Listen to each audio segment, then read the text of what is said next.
halkan waa suuqa bakaaraha gaar ahaan qaybta lagu iibiyo malabka waxaana aynu kula kulannay qaar ka tirsan ganacsatada iibisa malabka iyaga oo ka hadlay warar maalmihii la soo dhaafay lagu baahiyey baraha bulshada oo ay ku sheegeen mid lagu been abuurayo isla markaana ay kaga hadleen malab ay ganacsatadu iibiyaan dadka qaarna ay ku sheegeen in malabka uu yahay mid waxyeeleeyay qaar ka tirsan dadkii isticmaalay ganacsatada kale ah xasan diiriye shaaciye xasan faratoy cabdinuur cawaale iyo maxamed bashiir cabdi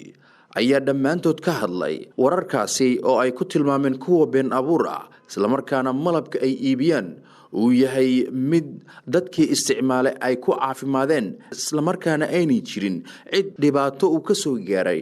malabkaasi ganacsatadii bakaaro maalmahan tashiish xoogay la dhigay facebookyada iyo emailada la dhigay oo malab nafaqa ah oo lagu sameeyo Yaman inaan ka cadeyno inuu wax dhibaato oo active oo sanadka ku reebayn waxaan siin ehelkayna waxaan siin asxaabta waxaan geedaynaa muddo 3 sano ah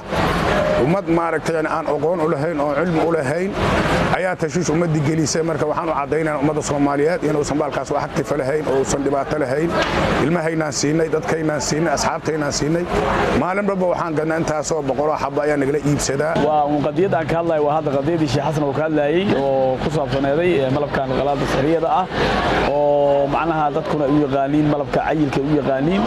laakiin cayilin kaliya ma ahan macnaha mawaad badan ku jirto oo maxay yahay ku soo diideen dadka xasaasiyada qaba waa u fiican yahay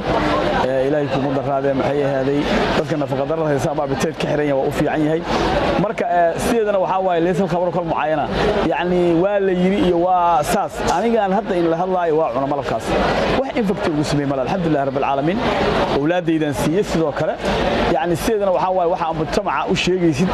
wax practical ah inay noqdaan la rabaa oo maaragtay qof ay yiri iyo saasay tahay in qiil waqaal aysaneen xaqiiqda waxaan ka hadlaa ilaahay shaahid igu yahay in aan ugu isticmaalay awlaadayda siiyay yani wax dhibaataas maaragtay aysan maaragtay ku reebin la ay ku soo wanaagsanadaan maahan mid kale waxyaabaha wanaagsan waxyaabaha lagu qaan waxa kamida qofku hadii macnaha yani intay ka iibsato iyo wax ku dheefto oo qof kale ku kanto yani shaygaas shay mufiid inuu yahay meeshaas ka cadaan malabkan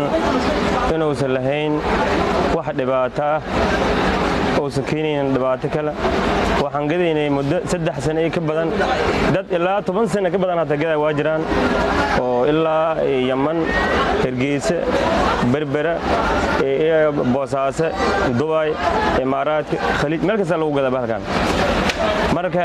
anagoo ganacsadii ah oo suuq bakaara waxaan cadeynaynaa malabkan cayilka inuu soo dhibaato keenin ani cunugan dhaleysay islaantan qabaansiiyay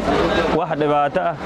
oo hadda ilaa yoomil hada uu ku keenay lama malabka ayaa waxa la sheegayaa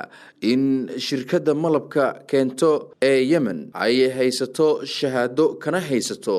imaarada Dubai iyadoo arrinkaasi uu ka hadlay Dr. Maxamed Mustafa Mas'ari oo ah maamulaha isbitaalka isku daweynta dhirta Daarudawa ee ku yaala magaalada Tan Muqdisho faa'iido ah iyo wixii madaraad ah inaan ka hadlo wadaadka meeshu iska fadhiya wax ma og yaani ma ahe hawlahan wax ka aqaan ayaan aniga ka hadlaya wax kale ka hadli maayo marka taasi macnaheedu waxay tahay walaal malabkan markii xagga la yiraahdo Yemen waxay ka mid tahay wadamadan khaliijka dawladaha matqaan ay waxaan leeyahay gacanka carbeed waxay ka mid tahay dawladaha ugu horumarsanaa dhinaca shaybaarka Ali Abdullah Saalax oo nool oo xilligiisaas ayaa muddo socday malabka marka waxaad garan kartaa waa ruqsad bay siisay ruqsadii ay siisay Yemen laga siiyay oo wasaaradda ganacsiga iyo wasaaradda caafimaadka siisay iyo shirkadda midda oo ayada lafteeda iskaga bariyeerayso wax kasta oo dhibaato malabkan uu ku yimaado inay damaanad ayaga ay leeyihiin taasina waxa weeyaan insha Allah waraaqaheedana waa la helayaa biidinillah oo in la raadiyo malabka ayaa waxa la sheegayaa in dhinaca Puntland sidoo kale la kontrolay isla markaana shahaadada la siiyay si markaa ganacsiyada halkaasi ku sugan ay u iibiyaan dhinaca kale Dr. Maxamed Mustafa Mas'ari ayaa waxa uu ka hadlay waxtarka malabka waxaana gaashaanku uu ku dhuftay wararka sheegaya in waxyeelo uu leeyahay malabkaasi taasi macnaha waxay u keenay wixii oo faa'iido ah warkii batay oo ahaa barbagaankii ayaa liiday waxa waa lagu dhimanaa waa lagu bararaa kana noqonaysa hadallada noocaas ah iyo dhibaatada qaabkiisa oo maxaan ku raadaaye uu aad iyo aad u yar yahay aan dhibaato badan aan lahayn ayaa keentay malabka ayaa waxa laga qaadaa xasaasiyad sida oo la yaqaan xasaasiyad laga qaadi karaa waxa laga qaada waa naqaanay dhaqaatiirtu waxay ku soo qortaa ukun ha cunin digir ha cunin oo malaay ha cunin macnaheedu maxay tahay fawaa'id malaha maaha laakiin xasaasiyada ka qaadaysaa way qofkii sensitive ku noqdo oo oo maxaan ku radaa